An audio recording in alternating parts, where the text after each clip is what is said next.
folks, welcome to another Triple T Thursday. For those just joining us, that's Tools, Tips, and Talk, where we'll discuss info for the knife maker.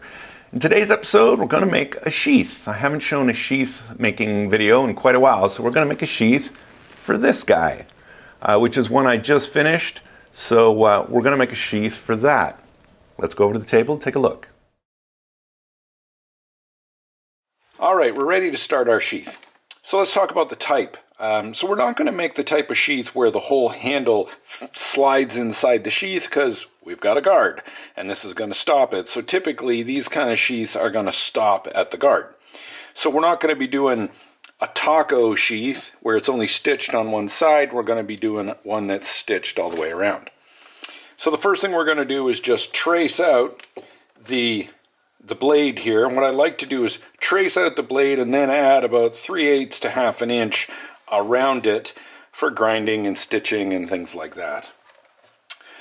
One thing when you do this, especially if you're going to mark on, I usually mark on this side just because it's easier. This is the finished side, not the felt side. Don't use a mechanical pencil because you'll actually mark the leather. It'll actually groove the leather. So that's why I tend to use a softer pencil for this. So now I'm just going to do a rough sketch of the knife. Okay. I mean, I can barely see that, but you guys probably can't see it at all. But I know what it's going to look like. Then I'll usually take a ruler and I'm going to just mark around the outside.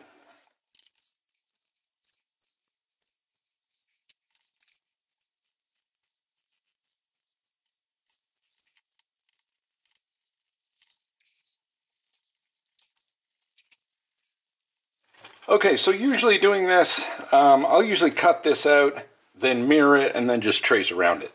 For cutting, I like to just use these snips here. Instead of trying to cut it out with a knife, I'll usually cut it out just roughly with these. You don't really need to be that accurate. The other thing I'm going to do is, because I need to do a welt, and the welt is the little strip that's going to go inside, is I'm going to cut this about, whatever, 1/2 inch around the outside. And then I'm going to cut right on the edge. So then my welt will follow the edge of this already. It just saves me a bunch of time. Once I've cut out one side of the sheath, I'll put it back on the leather, flip it over so it's mirrored, and then trace the other side so I have a perfect match.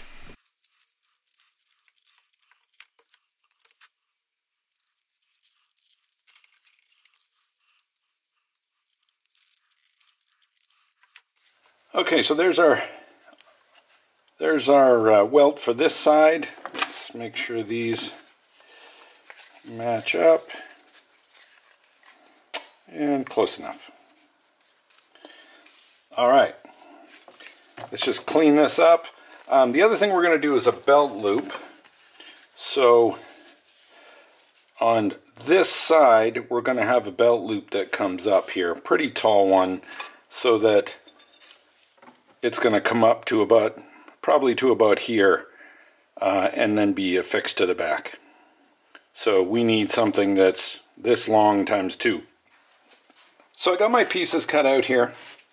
I like to lay these on top and mirror them, and then put the knife on top. You'll notice I cut this pretty long, and if I put this up here, you can see it's way too long over here. But I kind of did that on purpose because I want to make sure that if you make this too short and your knife bottoms out, then you have a gap here, and you never want that. That just looks terrible. So what I like to do is put the knife where I want it and always pull it back about 1/8 of an inch. And then I'll mark where this should be. Right about there. And then I'll cut it, both of them at the same time, with a straight edge.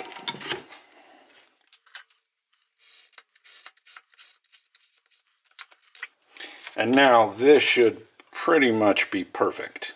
And that's exactly where I want it. And I can grind the top of these as well. Okay, that's pretty good. Okay, next, I already cut this, which is just a long strip. It's going to go on this side because I'm right-handed, so I want the knife to go in here when it's on my side like this. So we're actually going to do this part, we're going to do this first.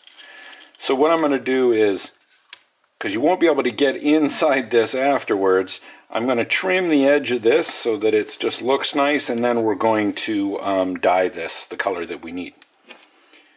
We're going to be using this little tool here just to take the edge off. And this is easier before the leather is wet. And you can just run it down the edge.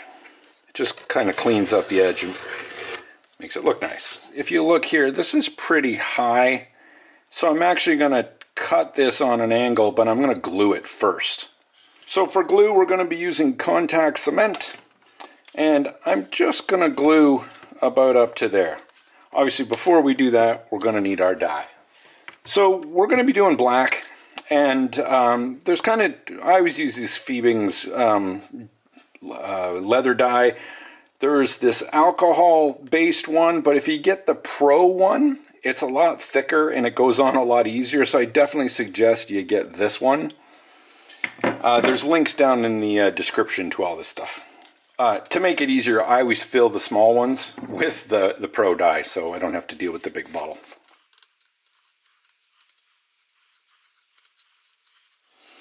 And really, we only need to do the inside. We can do the outside later.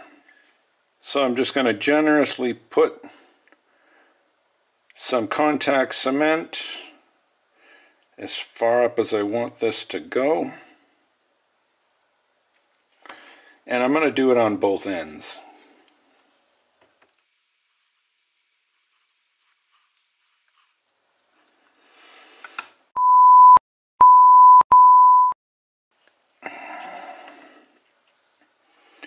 And it's kind of good to let this air dry a little bit, just until it's tacky. For this stuff, it's always good. It's called contact cement, meaning it's much better with some contact. So I generally will take it, put something over to protect it, and hit it with one of these wooden mallets.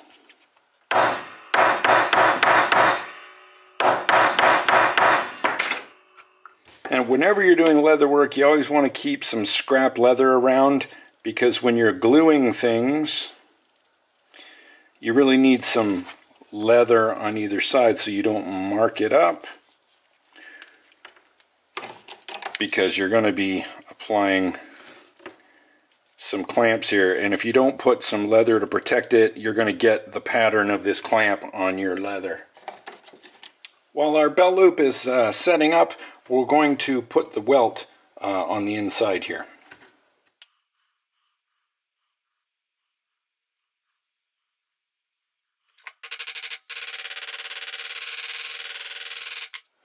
Always a good idea before you glue in the second piece is to make sure that your knife is going to slide in here. Because what I'm worried about is this fin right here. Yeah, because it's kind of hitting here, which will cause this to not fit.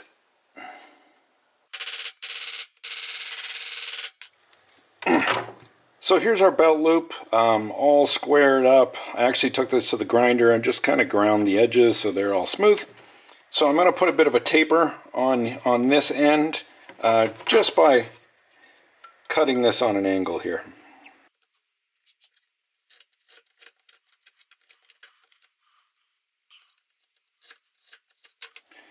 And I'm actually going to go clean that up on the grinder just a little bit, get it just perfectly angled and leveled off.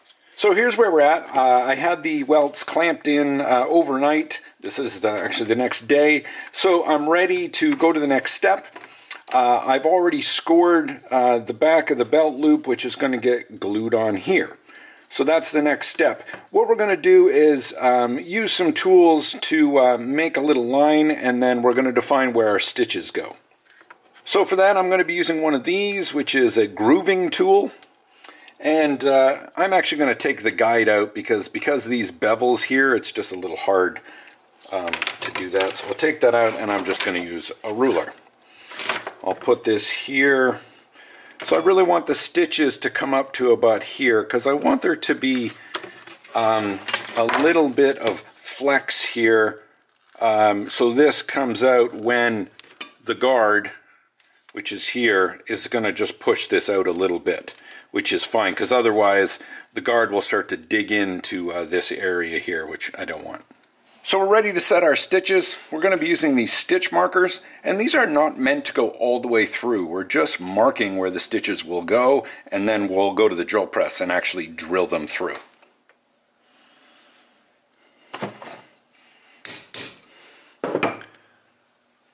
And you really should be using one of these nylon mallets just to protect the ends of your stamps here. I just forgot I had it.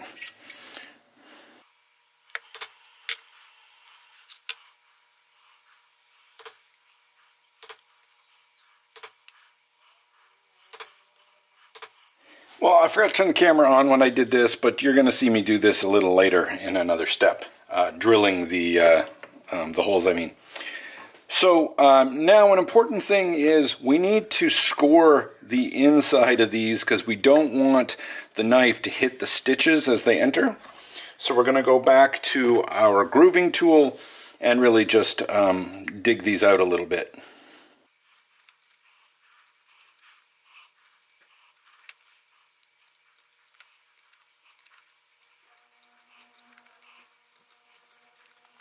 I want to mention our channel sponsor, Maritime Knife Supply. If you need anything knife related, whether it's steel, ferrochloride, handle material, spacers, you name it, epoxy, anything you need for knife making, check out Maritime Knife Supply. The link's down in the description. You can shop in US dollars, take advantage of that US to Canadian exchange rate. So I've got this locked into the vise. We're going to need usually about 8 to 10 times the length of what you're stitching. This is 3 layers, so I'm going to do even more.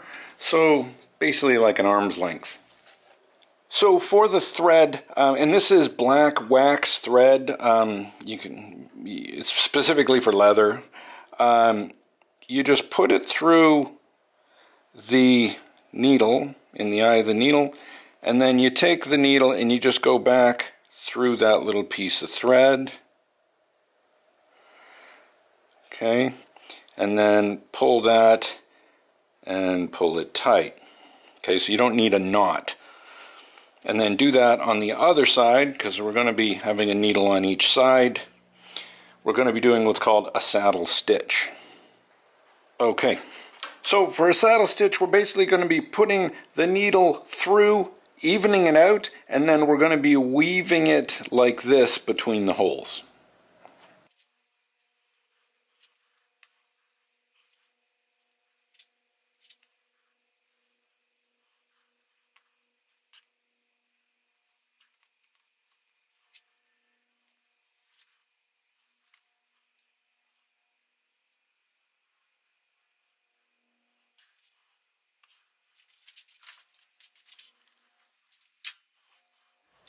Every couple of stitches you want to make sure that your needle goes through the thread here, because that kind of locks it in place, so it's continually going through the thread on the other side. There it is, all sewn up, and I've left 2 little pieces on the end. We're just going to take a torch, melt those, and just touch them in there.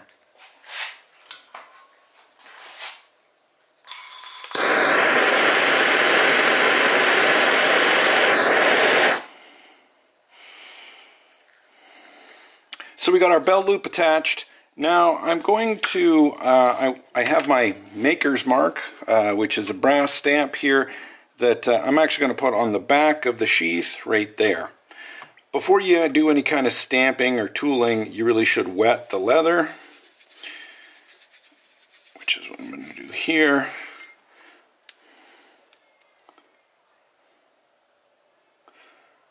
And I've got a piece of leather on the inside to make it even here.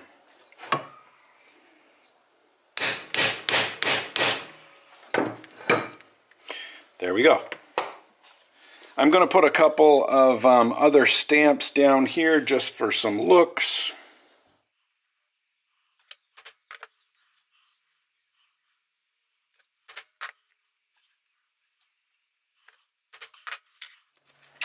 Now we're going to put some black dye in here, and then we're going to glue the other piece on.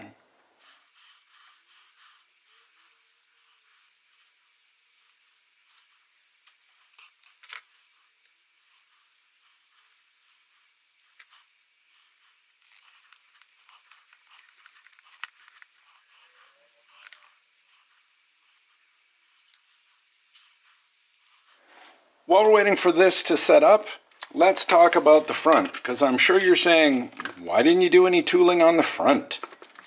On the front of the sheath, we're going to be doing this.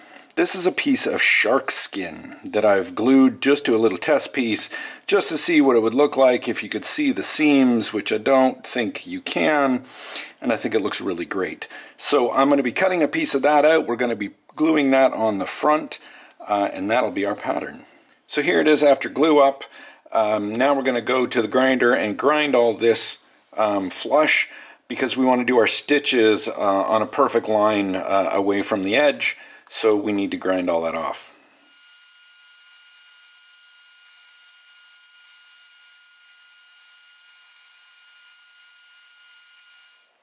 So I've just used the grooving tool to cut a groove down the side, and then use the stitch markers like I did before to put the stitching in here. And you'll notice I've done it on the back. I normally do this on the front because when you drill them through, sometimes they go off a little off-centered, and of course you want the front of your sheath to look a lot nicer. For me, I don't care because I'm going to be covering the stitches with sharkskin. So it doesn't matter, so I might as well make the back look perfect and then cover them on the front. So for drilling these, I actually use a 16th inch nail instead of a drill. I used to actually drill these and remove material, but I found that the nail actually works better.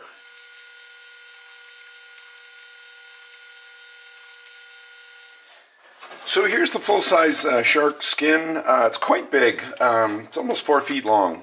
So quite a bit of material. I think I paid, I think it was like 120 bucks, 130 bucks for this. But yeah, lots of material. I'm going to be using a piece from right here. So we're just going to trace around it, and yeah, then we're going to cut it out.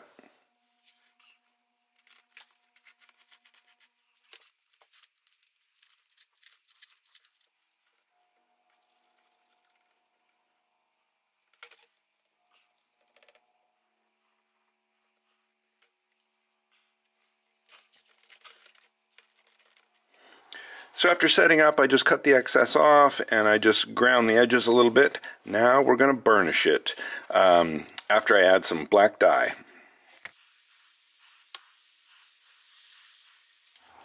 And now we're just going to take a piece of wood and burnish the edge. And this just means rubbing it back and forth until it gets shiny. You want to start this when the leather is wet, either from the dye or from water. Now if you have a lathe, either a metal lathe or a wood lathe, go get yourself one of these. This is just a furniture leg that you can buy at any hardware store. It comes with a tapped place to put a bolt in here, or it comes with a bolt in it rather. You can just put a nut on that, fix it in your lathe, and spin it, and then move your piece along it. Saves you a lot of time.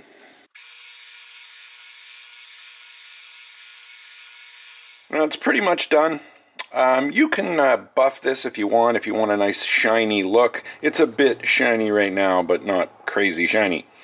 Lastly, I like to use some of this Neat's Foot oil. Just put a really good coat of it all over the leather. It just soaks in and helps it protect it.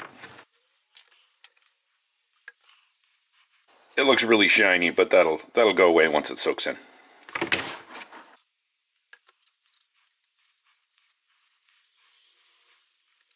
There's our finished sheath. Let's give it a try.